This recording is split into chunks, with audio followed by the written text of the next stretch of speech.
Huling 2 araw na lamang bago magtapos ang Mayo. Upang handa kayo sa panahong aasahan sa susunod na buwan, narito ang mga weather system na maaaring umimpluwensya sa ating panahon sa darating na Hunyo.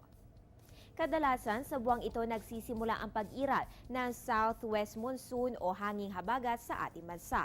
Ito ang hudyat ng rainy season o tag-ulan lalo na sa kanlurang bahagi ng Pilipinas. Bukod dito nagpapaulan din ng axis ng intertropical convergence zone.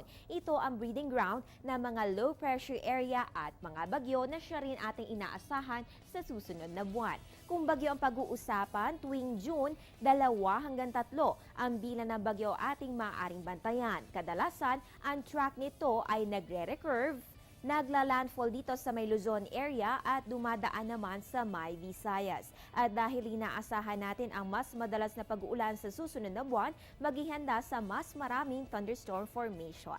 Bukod sa weather forecast na inilalabas na pag-asa, nag-i-issue rin ang ahensya ng thunderstorm warnings para magsilbing gabay sa publiko.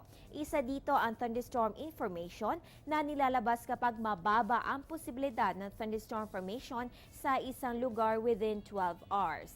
Thunderstorm watch naman ang ini-issue kung mataas ang tsansa na magkaroon ng thunderstorm sa isang lugar sa loob na 12 oras.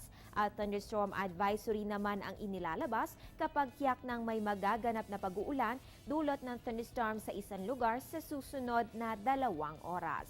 Lahat ng advisories na ito ay inaanunsyo sa social media accounts na Pag-asa na agad rin nating ibinabalita bilang inyong gabay sa panahon.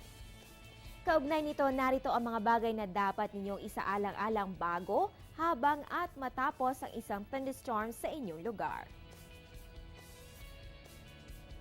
Bago ang isang thunderstorm, putulin na ang mga sanga ng puno, tanggalin sa saksakan ng appliances at isarado at ikandado ang mga bintana. During a thunderstorm, lumayo kayo sa bintana. Iwasan ang paggamit ng telepono at dumistansya sa lababo at bathtub. Kung nasa ilog o dagat, lumikas patungo sa lupa at maghanap ng masisilungan. Kung nasa sasakyan, isarado naman ang mga bintana. Kung nasa labas, lumikas patungo sa lugar na hindi nababaha. Gawin ang tucked position, tumingkayad na nakaupo at yumiko habang ang kamay ay nakaibabaw sa ulo. At kung naramdaman ang pagtindik ng balahibo, agad na gawin ang tucked position. Pagkatapos ng isang thunderstorm, wala ng electrical charge ang tao o bagay matapos tamaan ng kidlat, kaya hindi na ito makakapaminsala pa. Huwag rin matakot na hawakan at bigyan ng lunas ang biktima ng kidlat. Kaagad na i-cardiopulmonary resuscitation o CPR ang biktima. At 2 bahagi ang nasusunog sa katawan ng tao na tinamaan ng kidlat. Ito ay kung saan pumasok at lumabas ang daloy ng kuryente. So yun po yung mga dapat gawin pagkatapos ng isang thunderstorm sa inyong lugar.